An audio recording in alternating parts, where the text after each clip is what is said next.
अस्सलाम वालेकुम एवरीवन। आज की वीडियो में हमने बनाना है baby girl first birthday frock.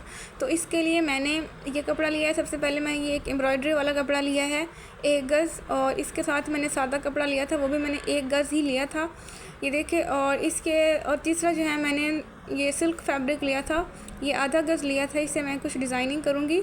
चूँकि ये जून का महीना है तो इस महीने में बहुत ज़्यादा गर्मी होती है, तो मैंने कुछ इस तरह से ड्रेस बनाना था जिससे मेरी बेटी जो है ना इरिटेट ना हो, उसको गर्मी ज़्यादा ना लगे। तो इसलिए मैं ये लॉन का फैब्रिक डिसाइड किया था।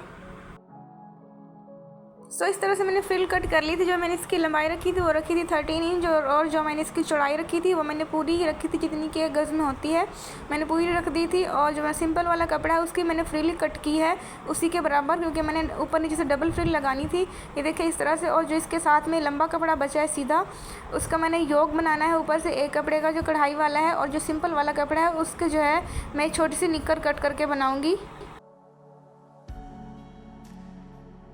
गाइस, योग बनाने के लिए जो मैंने फैब्रिक की लंबाई ली है वो ली है 7 इंच, और जो चौड़ाई ली है वो है 11 इंच। मैंने इसको थोड़ा फिटिंग में बनाना है, क्योंकि मैंने इसके बैक साइड से बटन पट्टी लगानी है, जिससे बच्ची को पहनने में ईज़िली आसानी से पहन सकेगी। तो मैंने जो इसके शोल्डर पे निशान लगाया था वो लगाया था 3 इंच पर, और नीचे भी हमने इसी तरह से 3 इंच पे निशान लगाना है। यहाँ से ये देखिए 3 इंच पे हमने निशान लगाया है, और इस तरह इसको इस शेप में हम कट कर लेंगे। और ऊपर से भी हम थोड़ा सा जो है ना डाउन शेप में 1 इंच तक डाउन करके इसको इस तरह से इसकी कटिंग कर लेंगे।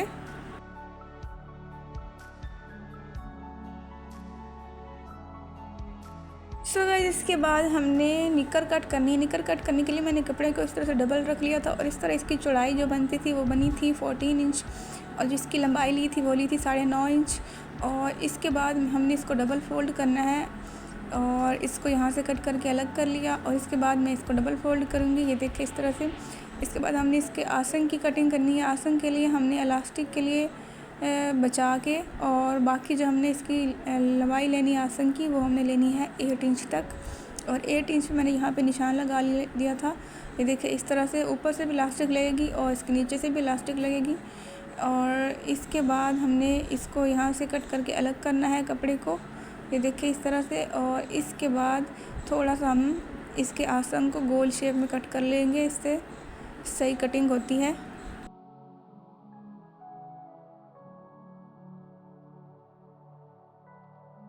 इसके बाद हमने इसका योग लेना है। योग को हमने इस तरह से कट करके अलग अलग कर लेना है, ये देखिए इस तरह से।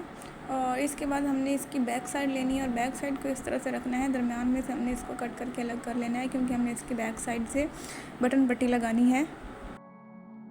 तो बटन पट्टी बनाने के लिए हमने ये कपड़े की चौड़ाई ली है वो ली है 3.5 इंच, और लंबाई हमने इसकी योग के बराबर रखी थी। और इसके बाद हम इस दोनों साइडों से फ़ोल्ड करेंगे और इसके ऊपर प्रेस कर लेंगे। थोड़ा थोड़ा सा फ़ोल्ड करके प्रेस करने के बाद हम इसको डबल फ़ोल्ड करेंगे, और इस तरह ये एक बटन पट्टी रेडी हो जाएगी। दूसरी को भी हम इसी तरह से रेडी करेंगे। गाइस, बटन पट्टी रेडी करने के बाद अब हमने इनको लगाना है। इसको लगाने के लिए हमने इस तरह से इसके अंदर रखना है, उसको स्टिच करना है दोनों साइडों से, और इस तरह हमारी बटन पट्टी रेडी हो जाएगी।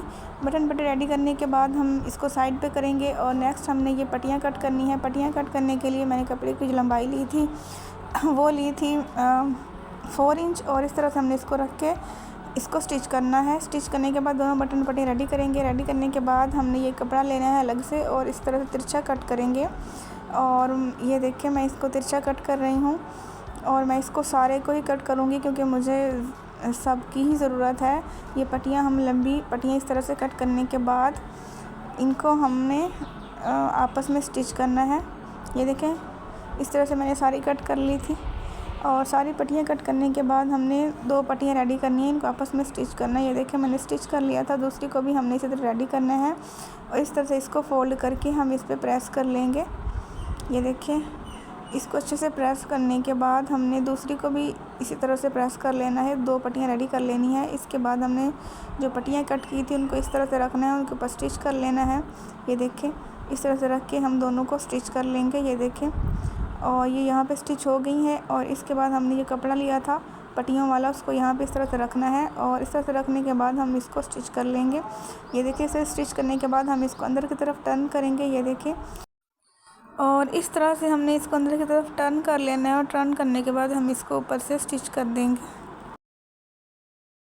इसको स्टिच करने के बाद अब हम योग की बैक साइड लेंगे, और बैक साइड को इसी तरह से रखेंगे जिस तरह आप वीडियो में देख रहे हैं। बिल्कुल इसी तरीके से हमने बैक साइड को रखना है। बैक साइड को ये देखें फ्रंट वाली साइड की तरफ से हमने पट्टी को रख के स्टिच कर लेना है। और स्टिच करने के बाद हमने जो पट्टी बनाई थी इसके लिए, उसको हम इस तरह से दरमियान में से कट करके अलग कर लेंगे। और इसको भी हम दोनों साइडों से इस तरह से रख के स्टिच कर लेंगे जिस तरह हमने दूसरी वाली योक को स्टिच किया था। और इस तरह हमारा ये योक बनके रेडी हो गया है। सो गाइस, इसके बाद हमने ये सिल्क फैब्रिक लेना है, इसका हमने फ्लावर बनाना है। फ्लावर बनाने के लिए हमने इसको डबल रखना है कपड़े को इस तरह से। और हमने ये पत्ता कट कर लिया था, ये देखें। इस पत्ते को हमने इसके ऊपर रखना है और इसको बाहर से ड्रॉ कर लेना है। और इस तरह से हमने टोटल 12 पत्ते ड्रॉ कर लिए हैं और कपड़े को हमने डबल ही रखा हुआ है। और इसको बाहर से हम स्टिच कर देंगे। ये देखें, सबको स्टिच करने के बाद हम इसको बाहर से सिलाई के साथ साथ इसको कट कर लेंगे। और कट करने के बाद हम इसको सीधा करेंगे। और सीधा करने के बाद मैं इसको अच्छे से प्रेस करके इसको प्यारा सा पत्ता बना दूंगी। इसको अच्छे से प्रेस करने के बाद हमने कपड़ा लिया था, मैंने उसको गोल शेप में कट करके इस तरह से इसको स्टिच कर लिया था। और ये सारे पत्तों को हमने थोड़ी थोड़ी चुनटे डालनी है। और चुनटे डालने के बाद हम इसके ऊपर रखेंगे और इसको बाहर से हम स्टिच कर देंगे सबको। और इस तरह से हमने सबको स्टिच कर दिया। जो बाकी के हमारे पत्ते बचे हैं उनको हम थोड़ा सा कट करेंगे नीचे से। और पत्तियों को कट करने के बाद हम इनको छोटा करेंगे और इनको भी बाहर से इस तरह से रख के चुनटे डालेंगे और इनको स्टिच कर देंगे। ये देखिए, इस तरह से हमने इन सबको स्टिच कर लिया। स्टिच करने के बाद हमने जो योक बनाया था उसके ऊपर ये फ्लावर रखेंगे और इसको स्टिच कर देंगे। और स्टिच करने के बाद अब हमने इनके ऊपर पर्ल्स लगाने हैं इस तरह से। मैंने ये वाइट कलर के पर्ल्स लिए थे और इन सब को हम इसके ऊपर लगाएंगे इसी तरह गोल शेप में। ये देखें, पर्ल्स सब लग गए हैं। इसके बाद हमने ये जो पट्टियाँ बनाई थी और इनके ऊपर भी हम ये पर्ल्स लगा देंगे।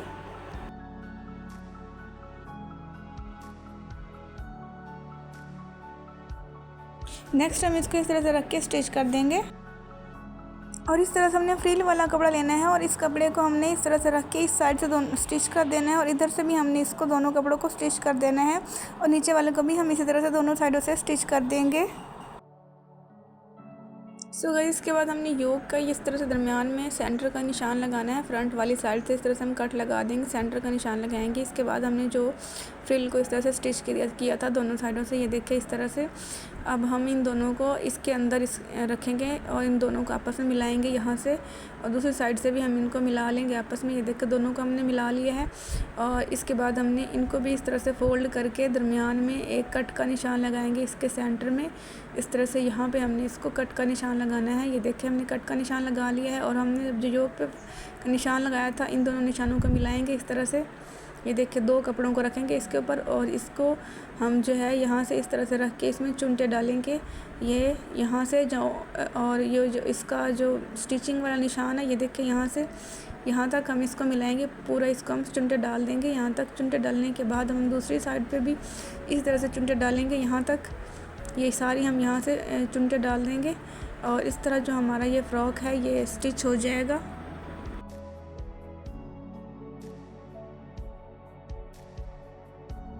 इस फ्लावर की जो मैंने फोल्ड करके लंबाई रखी है, चौड़ाई रखी है, चौड़ाई जो है इसके लिए 11 इंच और जो इसकी लंबाई है वो है 7 इंच। और इसके बाद मैंने इसको कट कर लिया था इस तरह से, डबल रख के इसको तिरछी शेप में कट कर लिया था। ये देखिए, इसके बाद हम इसको खोलेंगे और खोलने के बाद हमने इसके यहाँ से इसको सिलाई करना शुरू करना है और एंड तक हम इसको सिलाई करेंगे। और नीचे से जो मैंने इसकी चौड़ाई ली है वो ली है 5 इंच और जो इसकी लंबाई है वो हमने फ्रिल के साइज़ से थोड़ी सी छोटी रखनी है, थोड़ी रखनी है। उसके बाद हमने इसको सिलाई करना है और यहाँ से थोड़ा सा हमने बचा लेना ताकि हम इसको सीधा कर सकें। एंड इसके बाद इस पर सिलाई लगाने के बाद हमने इसको दरमियान में से एक निशान लगाना है छोटा सा और इस पर एक छोटा सा कट का निशान लगाएंगे, इसको सीधा कर लेंगे और इस पर अच्छे से प्रेस कर लेंगे।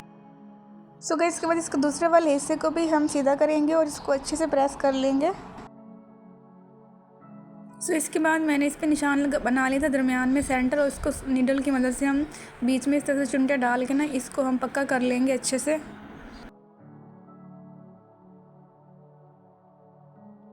नेक्स्ट हमें लेना है इसका दूसरा पार्ट और इसको हम इसके दरमियान में रखेंगे और इस तरह से रख के इसको यहाँ से ऐसे स्टिच कर देंगे। इसको स्टिच करने के बाद हमें लेना है इसका फ्रॉक और फ्रॉक की बैक साइड लेनी है और इसको हमने बैक साइड पे इस तरह से रखना है और यहाँ से हम नीडल की मदद से इस पर पक्का करेंगे। उस तरह हमारा ये फ्रॉक है वो बन के रेडी हो गया। ये देखिए आप देख सकते हैं, इसके नीचे से मैंने तार वाली पिको कराई थी दोनों इसके हिस्सों को और इस तरह हमारा जो फ्रॉक है वो बन के रेडी हो गया है। उम्मीद है आपको वीडियो अच्छी लगी होगी। वीडियो अच्छी लगी हो तो वीडियो को लाइक एंड चैनल को सब्सक्राइब ज़रूर करें। मिलते हैं नेक्स्ट वीडियो में। Thanks for watching.